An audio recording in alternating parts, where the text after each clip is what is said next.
마태복음 19장을 보세요.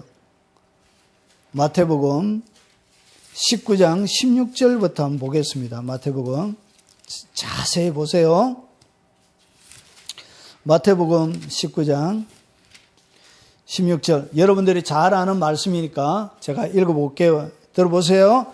자, 19장 16절, 마태복음 19장 16절. 어떤 사람이 주께 와 이르되 선생님이여 내가 무슨 선한 일을 하여야 영생이 얻으리까? 그러니까 무슨 선한 일을 해야만이 영생을 얻는다라고 생각해요. 근데 잘 봐요. 예수께서 이르시되 어찌하여 선한 일을 내게 묻느냐? 선한 일은 오직 한 분뿐이니라. 내가 영생에 들어가려면 계명들을 지키라 하면서 예수님께서 뭐라고 하냐?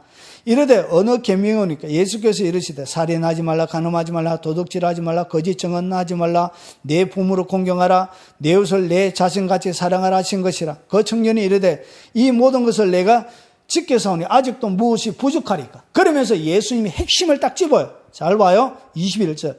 예수께서 이르시되 내가 온전하고자 할진대 가서 내 소유를 팔아 가난한 자들에게 주라. 그리하면 하늘에서 보화가 내게 있으리라. 그리고 와서 나를 따르라 하시니 그 청년이 재물이 많음으로 이 말씀을 듣고 근심하여 가니라. 그러니까 한 청년이 왔는데 예수님께서 재물 다 갖다 가난한 자에게 다 주고 나를 쫓으라 하면서 어디에 초청해요? 예수님의 제자의 반열에 그를 초청해. 그러면 그의 인생 가운데 받을 수 있는 최고의 선택을 받았죠.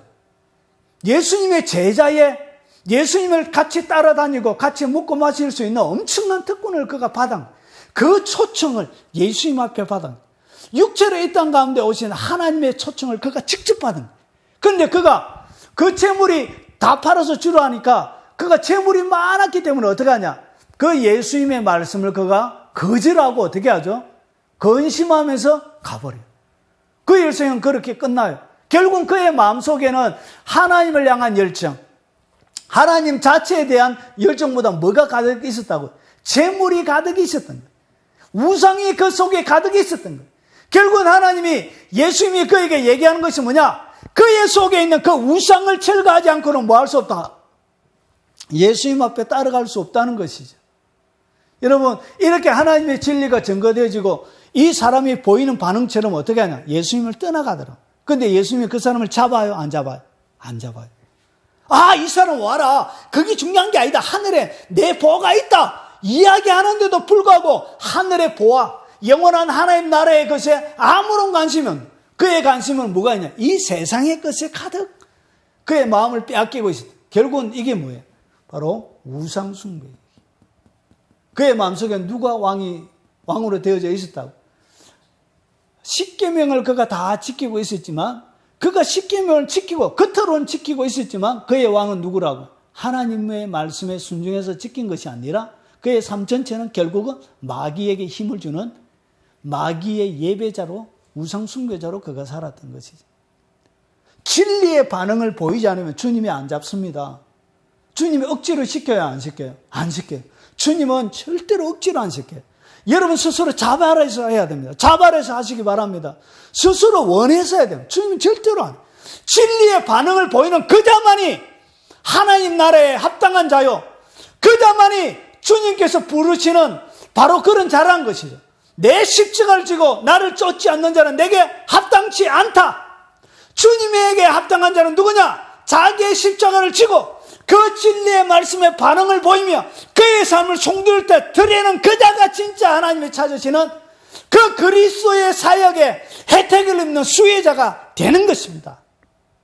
사랑하는 여러분, 이게만 그런 게 아니에요. 여러분 요한복음을 한번 보세요. 요한복음 6장. 요한복음 6장에 보면 예수님께서 광야 가운데서 이스라엘 백성들이 메추리와 만나를 먹었죠. 그러면서 만나에 대해서 이야기하면서 예수님 자신은 뭐냐? 하늘로부터 내려온 진짜 떡이다. 이렇게 설명을 해요. 그러면서 보세요. 어디 있냐? 6장 66절을 보세요. 보세요.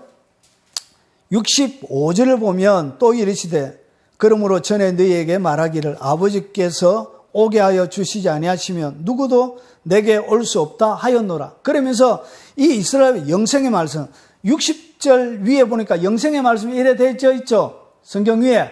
그래서 하늘의 떡, 내 살과 내 피를 마셔야 된다. 이렇게 이야기하니까 어떻게 되냐?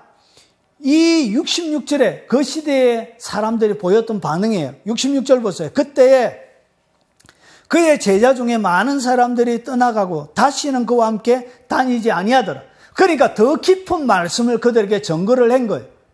그런데 예수님의 깊은 말씀, 기적과 이적들을 그들이 막 보고 따라다녔어요. 그리고 직업을 정패하고 예수님을 따라다녔어요. 그때 예수님이 깊은 이야기, 바로 예수님이 바로 살과 피요, 구약시대 진짜 만나라는 이야기를 하니까 그들이 어떻게 하냐? 그때 그의 제자 중에 많은 사람이 떠나가고 다시 그와 함께 다니지 아니하더라. 제자들이 어떻게 했다고? 떠나갔어요. 여러분, 진짜 진리를 전가하면 사람들이 어떻게 한다고요? 자기가 완전히 진리에 순복하고 굴복하든지, 안 그러면 뭐하냐? 떠나가. 이것이 진짜 진리예요. 아무나 교회 가운데 진리를 따른 사람이 아니란 것이죠. 여러분, 진짜 진리를 따른 사람 맞습니까? 여러분 스스로를 한번 체크해 보시기 바랍니다. 여러분, 그리고 보세요. 그때 누가 떠나갔다요? 제자 중에 많은 사람이 떠나가고 다시 그와 함께 다니지 않아요. 누가 떠나가냐? 예수님의 제자고 불리던 그들이 예수님 따라가기를 접고 기적과 이적을 막 행해도 다시는 예수님을 뭐하지 않았다고요. 따라가지 않더란 것이. 진짜 진리를 전가하면 거기에 반응을 보이고 따라와야 그것이 진짜 하나님의 사람이에요. 그런데 어떻게 했냐? 진짜 진리, 내가 받기에 좀 힘이 들고 어려워도 그 말씀에 순종하고 따라가는 그 자가 진짜 하나님의 제자지. 그리고 내 마음에 맞지 않고 내 본성을 거스리고 그래서 그때 내 마음을 적고하는 그것은 진정한 제자가 아니에요. 여러분, 진짜 제자 맞습니까? 여러분, 그리고 이것이 이 예수님이 베드로전서 2장 보세요.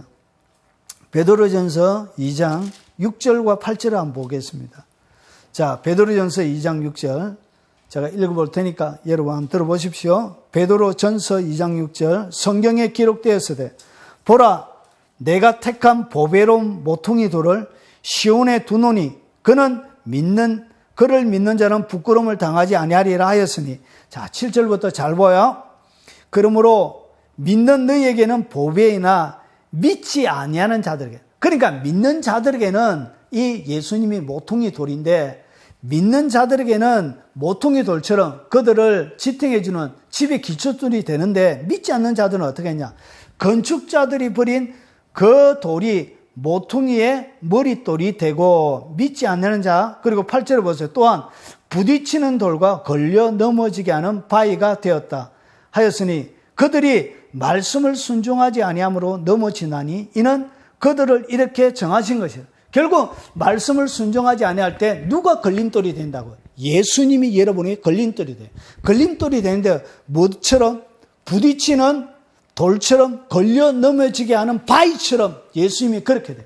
결국은 진리를 순종하는 자에게는 예수님이 모퉁이 돌이 되어져서 여러분의 견고한 집을 만들어주지만 그러나 말씀을 순종하지 않는 그들에게는 이 예수님 자체가 뭐가 되어진다고요? 부딪히는 돌이 돼. 여러분의 삶을 살아가는데 계속 부딪혀요. 여러분을 다치게 하고. 그리고 여러분을 넘어지게 하는, 걸려 넘어지게 하는.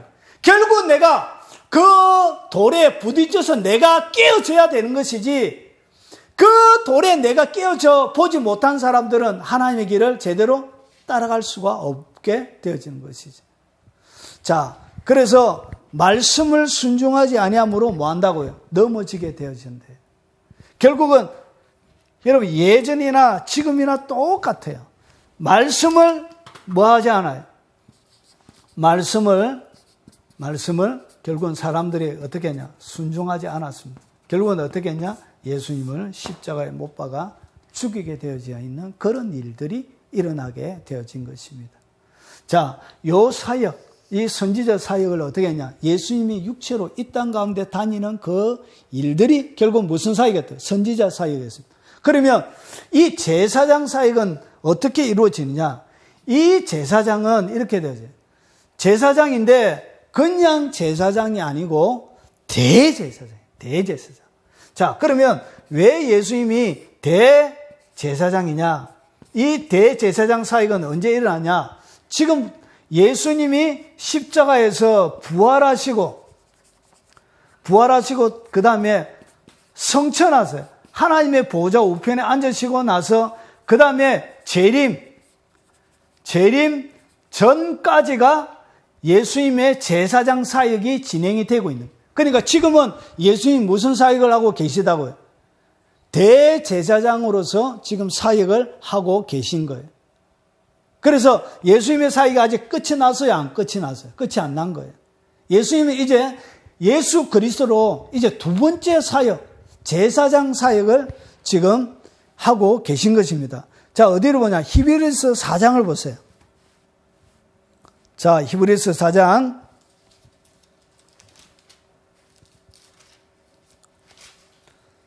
자, 히브리서 4장 14절 보세요.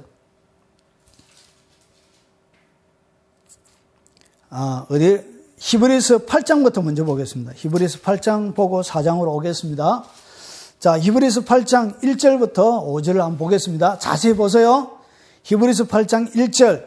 지금 우리가 하는 말의 요점은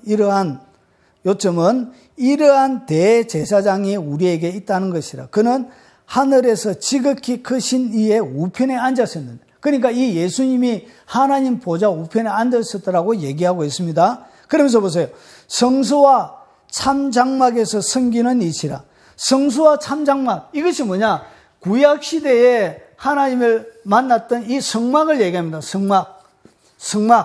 여기서 모형과 그림자죠. 이렇게 있습니다. 지성소가 있고, 지성소. 그리고 여기는 성소가 있습니다. 성소. 그리고 물두멍, 그리고 번제단, 그리고 여기에 휘장이 있고, 요 안에 하나님의 법궤가 있습니다. 법궤가 있고, 오른쪽으로 밥 드시죠? 그래서 오른쪽에 뭐가 있냐? 떡상이 있고, 왼쪽에는 7 촛대가 있고, 그리고 휘장 바로 앞에는 분향단, 아침과 저녁으로 향을 사르는 분향단이 있습니다. 요것이 바로 하나님을 만나는 성소, 요걸 얘기하는 것입니다. 그래서 2절에 보세요. 성소와 참장막에서 섬기는 이시라. 이 장막은 주께서 세우신 것이요 사람이 세운 것이 아니니라. 그러면서 보세요. 3절에 대제사장마다 예물과 제사 드림을 위하여 세운 자니 그러므로 그도 무엇인가 드릴 것이 있어야 할지니라. 예수께서 만일 땅에 계셨더라면 제사장이 되지 아니하실 것이니 이는 율법을 따라 예물을 드리는 제사장이 있습니다. 그러면서 5절을 잘 보세요. 자, 그들이 섬기는 것은 하늘에 있는 것의 모형과 그림자라. 그러니까 요거는 뭐냐? 요거는 하늘에 있는 것의 모형과 그림자예요. 천국에 이렇게 되어져 있는 것을 보여주는 하나의 모형과 그림자인데, 요것이 뭐냐? 8장 2절에 하늘에 있는 것이 결국 뭐냐? 참 장막이고 참 숨소라는 것이죠. 그래서 요 하나님의 나라에 들어가서 어떻게 했냐? 예수님께서 제사장으로 딱 계신데, 요거는 요거는 모형인데, 요 천국이 진짜예요. 천국이 여기 참장막이에요. 참장막인데, 대제사장이 올라가 있다는 것은 뭐냐? 대제사장은 지성소에 1년에 딱 한 번만 들어가는 역할을 하는 사람이 누구냐? 그게 바로 대제사장이에요. 그러면 예수님이 제사장인데 어떻게 사역하냐? 대제사장으로 어디에 가 있다고요? 지성소, 참장막인 하늘에 예수님 하나님 보좌 우편에 지금 계시고, 바로 사역 자체가 뭐하냐? 대제사장의 사역을 지금 예수님이 천국에서 하고 계신 거예요. 그래서 예수님이 지금 하고 있는 사역이 결국은 이 대제사장의 사역을 하고 있는 거예요. 그러면 이 대제사장이 사역할 때가 언제냐? 그것이 바로 이스라엘 나라의 7월 10일이에요. 이것이 뭐냐? 대속죄래요. 대속죄. 이스라엘 자손이 1년 동안 지었던 모든 죄를 용서받는 그 날이에요. 그 날이 바로 대속죄일인데, 요때 지성소에 누가 들어가냐? 대제사장이 1년에 딱 한 번 들어가서 1년 동안 지었던 이스라엘 자손의 모든 죄를 어떻게? 용서해주고, 용서해줄 뿐만 아니라 대제사장이 보세요. 여기 지성소인데 하나님의 법궤가 있습니다. 법궤. 결국은 하나님의 임재를 상징하는 것이죠. 이 법궤에서 대제사장이 사역을 하게 되어지면 어떤 일이 일어나냐. 지성소에서 대제사장이 사역하는 것 때문에 회막 성소 밖에서 모든 백성들의 어떻게 하냐, 죄사함이 일어납니다. 누구의 사역을 통하여? 대제사장이 사역하는 것 때문에 밖에서, 역사는 안에서 하지만 결과는 어디서 드러난다고요? 바깥에서 드러나는 거예요. 그래서 죄사함, 그리고 이스라엘 나라에는 병원이 없어요. 병원이 없기 때문에 뭐가 일어나냐? 이런 치유가 일어나는 거예요. 몸의 치유. 그리고 질병 치유가 일어나는 거예요. 질병 치유뿐만 아니라 그들의 정서적인 회복, 모든 정신적인 질병까지. 그래서 그 다음에 뭐가 일어나냐? 그 다음에 7월 15일부터 장막절 축제가 진행이 되어지는 거예요. 용서함을 받고 나서 이렇게 진행이 돼요. 그러고 나서 뭘 또 일어나냐? 하나님께서 그들의 모든 문제들을 이렇게 해결해 주는 거예요. 어디에서? 대제사장이 지성소에서 사역함을 통하여 그 가운데 일어나는 거예요. 그래서 지금 예수님이 하나님 보좌에 앉아있다. 무엇으로? 대제사장으로 앉아있다는 것이죠. 그러면 대제사장의 사역을 지성소 가운데 하고 계신 거예요. 그러면 이것이 어디에? 바로 우리가 사는 삶의 현장 가운데 일어나게 되는 거예요. 그러면 이것이 14절을 보세요. 히브리서 4장 14절에 보니까 14절에 히브리서 4장 14절 그러므로 우리에게 큰 제사장이 계시니, 그래서 대제사장인 거예요. 성천하신 이 곧 하나님의 아들 예수시라. 우리가 믿는 도리를 굳게 잡을지어다. 성천하신 분, 결국은 대제사장 사역을 하고 계신 것이죠. 그리고 나서 15절에 우리에게 있는 대제사장은 우리의 연약함을 동정하지 못하실 이가 아니요 모든 일에 우리와 같이 시험을 받으신 대로되 죄는 없으신. 그래서 이 예수님께서 대제사장이 우리의 연약함을 너무나도 잘 알고 계십니다. 너무나도 이 연약함을 잘 알고 계신 거예요. 그분이 어디에 가 있다고요? 우리의 변호사로 하나님 보좌 우편에 계신 거예요. 그러므로 보세요. 16절에 그러므로 우리에게 긍휼하심을 받고, 그때 이 대제사장의 사역을 통하여 우리가 뭘 받는 거예요? 하나님의 긍휼을 받는 거예요. 하나님의 긍휼. 그리고 때를 따라 돕는 은혜. 때를 따라. 그리고 돕는 은혜를 받는 거예요. 여러분 삶들 가운데 필요한 것, 때를 따라 돕는 은혜. 그리고 마지막에 보십시오. 은혜의 보좌 앞에 담대히 나갈 것이다. 그래서 하나님의 보좌 앞에서 머물러 있을 수 있는 그런 특권을 하나님 우리에게 주신 거예요. 허물과 죄 두성이지만 하나님의 보좌 앞에서 살 수 있는 특권을 누구를 통하여?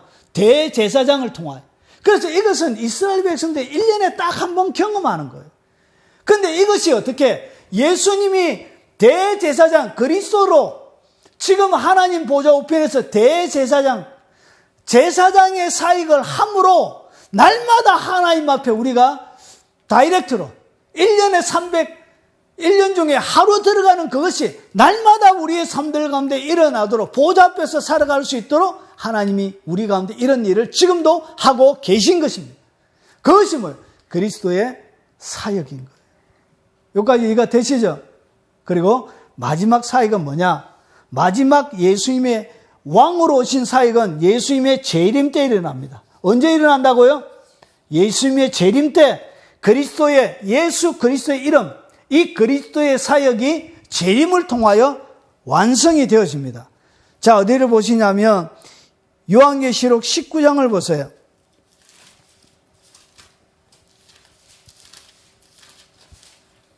요한계시록 19장 11절을 보세요. 예수님께서 재림하시는 그 장면을 보여주는 것이 뭐냐? 19장이 어린 양의 혼인잔치, 예수님의 재림의 장면을 보여줍니다. 19장 11절에 보면 위에 백마를 탄 자 이렇게 되어져 있죠. 자, 요한계시록 19장 11절 보면 예수님이 재림하는 장면을 보여줍니다. 또 내가 하늘이 열린 것을 보니 보라 백마와 그것을 탄 자가 있으니 그 이름은 충신과 진실이라. 그가 공의로 심판하며 싸우더라. 그러면서 그 재림하시는 백마 타고 오시는 분을 소개해요. 2절에 보세요. 그 눈은 불꽃 같고 그 무리에 많은 뭐가 있고 관들이 있고, 관은 누가 쓰는 거예요? 왕들이 쓰는 것이죠. 왕. 그래서 관들이 있고 또 이름 쓴 것이 하나 있으니 자기밖에 아는 자가 없고, 또 그가 피 뿌린 옷을 입었는데 그 이름은 하나님의 말씀이라 칭하더라. 하늘에 있는 군대들의 희고 깨끗한 세마포옷을 입고 백마를 타고 그를 따르더라. 이렇게 하면서 예수님이 재림을 하시는 것이죠. 그래서 예수님이 뭐처럼 오신다고요? 왕으로. 그래서 마지막 예수님이 재림하심으로 예수 그리스도라는 이 그리스도의 사역이 완성이 되어지는 거예요. 그래서 지금은 하나는 완전히 이루어졌고, 선지자의 사역은 이루어졌고, 그리고 제사장 사역은 지금 진행이 되어지는 것이고, 재림할 때 마지막 그리스도의 미완성 사역, 왕으로서의 사역이 그 재림 때 이루어지게 되어지는 것입니다. 이렇게 해서 예수 그리스도의 사역은 예수 그리스도의 이름, 예수 그리스도 이 이름이 완전히 완성이 되는 것입니다. 사랑하는 여러분, 그리고 나서 이 예수님을 믿는 사람을 갖다가 주님이 어떻게 부르고 있느냐. 자, 마지막입니다. 마지막 베드로후서 2장을 전서 2장을 보겠습니다. 베드로전서 2장. 자, 2장 9절에 보면 이런 말씀이 있습니다. 베드로전서 2장 9절. 그러나 너희는 택하신 족속이요 왕 같은 제사장들이요. 그러니까 우리가 뭐로 불렀다고요? 제사장. 그러니까 이 시대에 내가 살아가는 이 삶이 뭐라고요? 제사장으로 부른 거예요. 그러면 제사장 사역의 가장 근본적인, 가장 중요한 핵심 사역이 뭐냐? 성결이에요. 제사장 사역의 가장 핵심적인 사역이 뭐라고요? 성결입니다. 성결. 그래서 이 제사장 사역의 앞에 띠가 있는데 거기에 뭐가 기록되어져 있냐? 성결이라고, 거룩이라고 이렇게 띠를 해요. 띠를. 제사장. 그래서 제사장으로 우리를 부르셨는데 어떻게 했냐? 이방인들을 무엇으로? 하나님 앞으로 중보하고 그들을 하나님의 사람으로 세우는 그런 제사장. 그런데 그냥 제사장이 아니고 왕과 같은 제사장의 권세를 우리에게 주신 것입니다. 그래서 우리가 가는 곳곳마다 예수님이 이 땅 가운데 하셨던 이 제사장과 이런 사역들, 예수님이 왕의 사역들을 부분적으로 우리에게 위임하신 거예요. 하늘과 땅의 모든 권세를 내게 주셨으니 그러므로 너희는 가서 모든 족속으로 제자를 삼아라. 모든 무릎을 예수의 이름에 꿇게 하시고 하늘에 있는 자들과 땅에 있는 자들과 땅 아래에 있는 자들로 모든 무릎을 예수의 이름에 꿇게 하시고 모든 입으로 예수 그리스도를 주라고 시인하도록 하나님이 그렇게 예언을 해 놓으신 것입니다. 하나님이 그렇게 작정을 해 놓으신 것입니다. 그래서 여러분들 뭐처럼 보느냐? 왕과 같은 제사장으로 불렀어요. 결국은 그 뒤에 보시면 그의 소유된 백성이니 너희를 어두운 데서 불러내어 그의 기이한 빛에 들어가 계신 이의 아름다운 덕을 선포하게 하려 하심이니 그 하나님의 아름다운 덕을 선포하도록 여러분들을 부르신 것입니다. 그 이름에 이 예수 그리스도의 이름 가운데 바로 여러분에게 하나님이 주셨던 여러분의 새로운 직분인 것입니다. 그래서 이 땅 가운데 살아가시는 동안 하나님 나라를 선포하고 왕과 같은 예수님이 이 땅 가운데 예수 그리스도 살아가셨던 것처럼 여러분들도 왕과 같은 제사장으로 이 땅 가운데 성결하게 살아가신 하나님 나라를 회복하는 여러분들이 되시기를 주의 이름으로 축원합니다.